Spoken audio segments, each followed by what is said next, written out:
Across the sands of Arabia, a warrior wrote into history, a man who fought in over 100 battles and never lost a single one. His enemies feared him, his soldiers trusted him, and even today, military historians call him one of the greatest commanders who ever lived. His name was Khalid ibn al-Walid, the Sword of Allah. The clash of steel echoes, horses thunder across the desert. Dust swirls as Khalid's cavalry sweeps across the battlefield with precision and speed that shocked empires. To the Persians and Romans, he was an unstoppable storm. To the Muslims, he was the shield of Islam. But how does a man go from fighting against the Prophet Muhammad to becoming one of his most loyal defenders? To understand Khalid's unmatched legacy, we must begin at the start of his journey.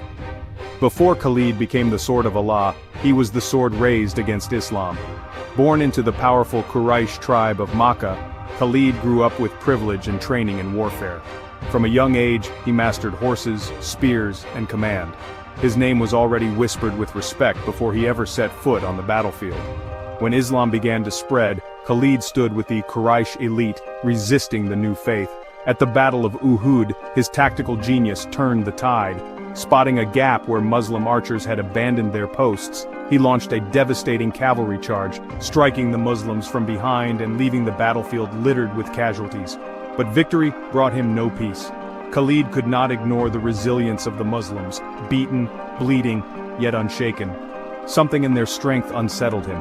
That unease would soon lead Khalid to the greatest decision of his life, turning from the enemy of Islam into its most trusted general. Khalid's doubts grew until finally, after the Treaty of Hudaybiyah, he set out for Medina. There, he embraced Islam, pledging his loyalty to Prophet Muhammad. Almost immediately his skills were put to the test. At the Battle of Mut'ah, the Muslims faced a massive Byzantine force. One commander after another fell, until the army looked doomed. Then Khalid stepped forward. Taking command, he organized a masterful retreat, fighting and maneuvering with such brilliance that he saved the Muslim army from annihilation. That day the Prophet gave him a new title, Saif Allah, the Sword of Allah. And that sword would soon carve its way across Arabia, Persia, and Rome. If Khalid had a masterpiece, it was Yarmouk. In 636, the Muslim forces faced the mighty Byzantine Empire on the plains of Yarmouk. Outnumbered, surrounded, and facing one of the largest armies in the world, defeat seemed inevitable. But Khalid was no ordinary commander. He reorganized his troops into mobile units, used the desert terrain to his advantage, and launched lightning cavalry strikes. Over 6 days of brutal fighting, Khalid outmaneuvered the Byzantines at every turn. In the final moments, his cavalry encircled the enemy, crushing them in a decisive victory.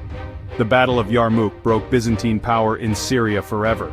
It wasn't just a win, it was a turning point in world history.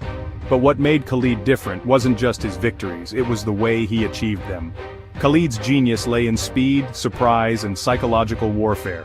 He moved his armies across impossible terrain in record time, striking before his enemies even knew he was coming. His tactics combined discipline with flexibility, turning weaknesses into traps and ambushes into opportunities.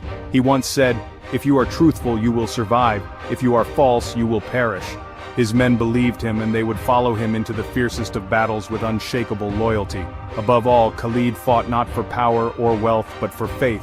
His strength was rooted in conviction, and that conviction made him unstoppable. Yet even a man who never lost in battle could not win his final fight. Khalid ibn al-Walid lived his life on the battlefield. He fought the Persians, the Byzantines, the tribes of Arabia, always victorious, always relentless. But in the end, death came to him not in the clash of swords, but in the stillness of old age. On his deathbed, Khalid wept. Not from fear, but from longing.